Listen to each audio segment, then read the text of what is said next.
Hashem did not put you in this world to fail. And Hashem knows exactly what you can do. So He gives you the answer for anyone who says it's hard for them to do tshuva. He says this, chapter 30, verse 11, המצווה הזאת אשר אנוכי מצווך היום לא נפלאת היא ממך ולא רחוקה היא. For this commandment that I command you today, the commandment of doing tshuva. Doing tshuva is actual commandment. It's an actual mitzvah.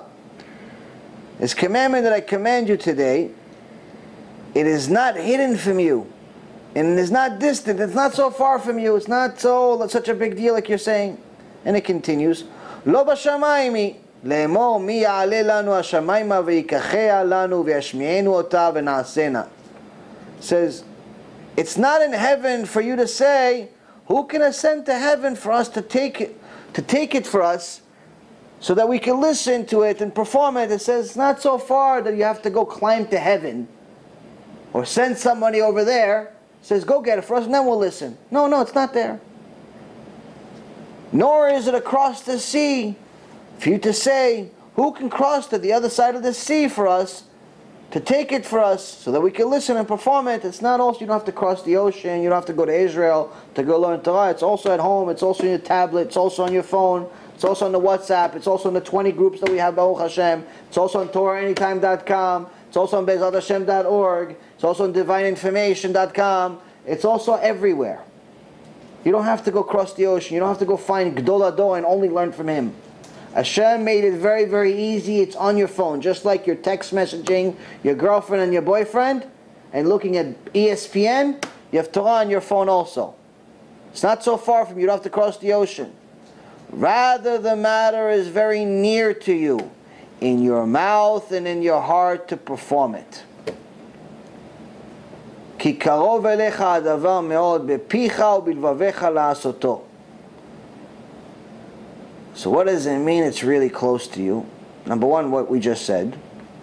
But it says it's in your heart, it's in your mouth and in your heart to perform it. So the pshat is, you pray with kavanah. You have a much easier time being Jewish. You have a much easier time keeping mitzvot. But a little more deeper, Hashem is telling you, not only is it not far from you, not only is it not difficult, it's actually doing tshuva, it's the easiest thing in the world for you to do. The easiest thing in the world for you to do is to do tshuva. The easiest thing in the world for you to do is to pray to Hashem, to learn Torah, to connect to me. Why? Because that's the only reason you were created. That's your function. That's your point. That's the only reason you exist. The phone's only purpose really was to make a phone call. No, it's a little bit more. Now it does a bunch of things. But in reality, it's only called a phone because it makes phone calls. It's not called a phone because it goes on the internet. There's plenty of other things go on the internet. What distinguishes this from a computer? The fact that it can call. Even though a computer also can call these days, but it's different. It's still not called a phone. Your computer will never be called a phone. The whole function of a phone is to make phone calls. It's easy for a phone to make phone calls. It's the point of the phone. The point of a Jew is to connect to Hashem by following the instructions from the manufacturer, not his own instructions.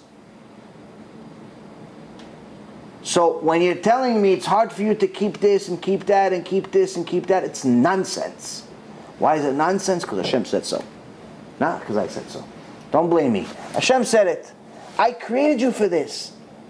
To think that I created you and I'm giving you something you can't do, it's the worst kfirah in the world. So what, I gave you, I put you in this world just to fail? Just so I could destroy you and torture you? Why? What's the nafkamina? What's the point? Why would I do that? If I wanted to torture you, just put you in Gehenom. Have fun. You, Muhammad, JC, Hitler, all of you guys, hang out at the 7th Medoch Gehenom. If I wanted to destroy you, have fun. I put you in this world to torture you? How can you believe such a thing? This is the point, my friends. And we'll finish with this point. You have to understand, Hashem put you into this world to sanctify His name. But how important it is for you to sanctify His name. How important is it for you to say even one word of Kedusha a day?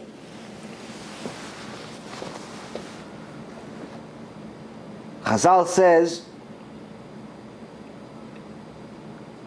it was enough of a reason for Hashem to create the world with all the stars and all of the universe and all the planets and all of the rules of gravity and all types of other rules that we have, oxygen and so on, things that we have in nature.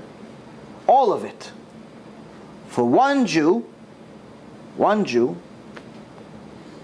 time, to say, Amen. Every amen is like 18,000 mitzvot. I lost calculation because it's so deep. I'm sorry, it's the first time to say Baruch Hu Baruch Shemo. And 1,000 Baruch Hu Baruch Shemo, 1,000 Baruch Hu Baruch Shemo, meaning blessing Hashem's name, is equal to one Amen. You go to Bekneset, Tfilat Shachrit. You start the prayer, it says Baruch Hashem Mevorach. You say Baruch Baruch Shemo, right?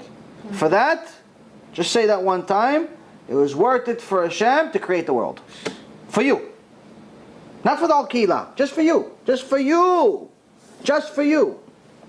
Baruch Baruch Shemo one time, worth it for Him. But you say Amen. You say Amen. So today I said, Shakoni Midvar on the water, right? What did you guys say? Amen. Amen. For that, each one of you, it was worth it for Hashem to create the world 1,000 times. 1,000 times.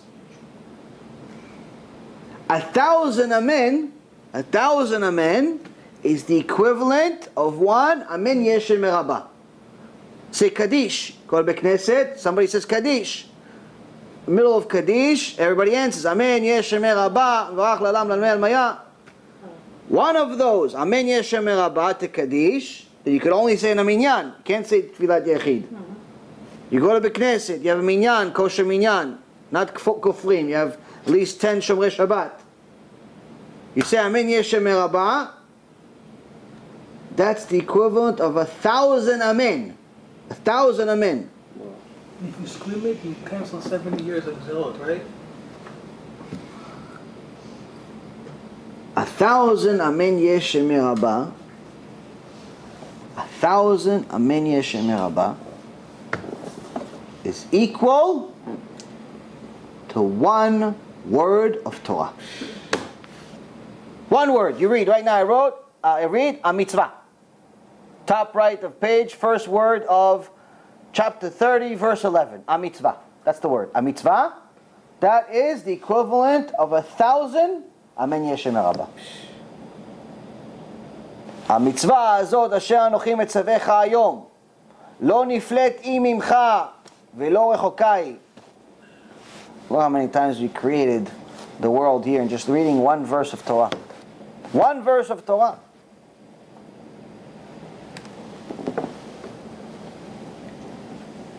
If someone wants to but listen to this though. So now that you know the value of one word of Torah. One word of Torah is worth more than all of this. But someone decides to make their own rules. And he says, listen, you know what? I'm going to take advantage of this. One word of Torah is worth all of this. What am I going to do? I'm going to learn 24 hours of Torah. 24 hours of Torah on Shabbat. Shabbat Torah, learning Torah on Shabbat is worth 1,000 more than learning Torah during a week. It's worth a lot more. But I need to turn on the light in a shinui. Like, if you turn on the light, obviously you know it's an outright sin. But if you make a certain sin in way that's different. For example, if there's certain things that you're allowed to do, but only you have to do them different. Like for example, clapping. Clapping. Gemara says, I believe it's in Masechet Sotah, not allowed to clap on Shabbat. Not allowed to clap. The Ashkenazim mekilim bezeh. Ashkenazim are more lenient. When it comes to it, they clap. Some of them even machmirim, they clap a lot. But the Sephardim, they don't clap. And the ones that clap, they say you're allowed to clap on Shabbat with a shinui. So you clap, instead of clapping like regular, you clap, you change the hand, you clap it in a odd way. But then it's allowed. Shinui. So the guy says, I'm going to learn Torah 24 hours on Shabbat, the best day of the week. The best day of existence. 24 hours, and I just need to turn on the light with a shinui. Not turning on the light right away. Like with my elbow. With my elbow. Which is not even a Yisur Deoraita. It's not even a sin from the Torah. It's a Yisur of Rabbanan. It's a rabbinical sin. It's not a biblical sin. It's a rabbinical sin. Or, if I don't turn on the light, I cancel out 24 hours of Torah. I can't learn Torah. It's dark.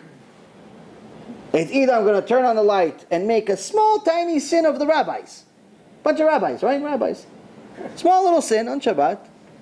Or I cancel out 24 hours of Torah. I have power right now. I have energy drinks. I have this. I have that. To say Torah for 24 hours, you just said one word of Torah is 1,000 Yemei Rabbah, which is 10,000 amens, which is 100,000 Baruch Shemo. I'm going to learn 24 hours of Divrei Torah. You know how many words I can read in 24 hours? Millions of amens. Millions and billions of amens. For one tiny little sin with a shinui, it's not really that much of a sin. Not worth it. Don't do it. Not allowed. Cancel the entire 24 hours of Torah and don't make a sin that's a rabbinical sin of violating Shabbat with a shinui even. Cancel out the reason for your existence, the reason for this world's existence, 100 million times. And don't violate Shabbat even once. That's how important Shabbat is, but that's also how important you are. So you have to understand, when Hashem tells you, I have instructions for you, He's not only telling you this because of the reward, because of how important you are. He's also telling you, because if you don't do it, you're going to break it. You break it, you buy it.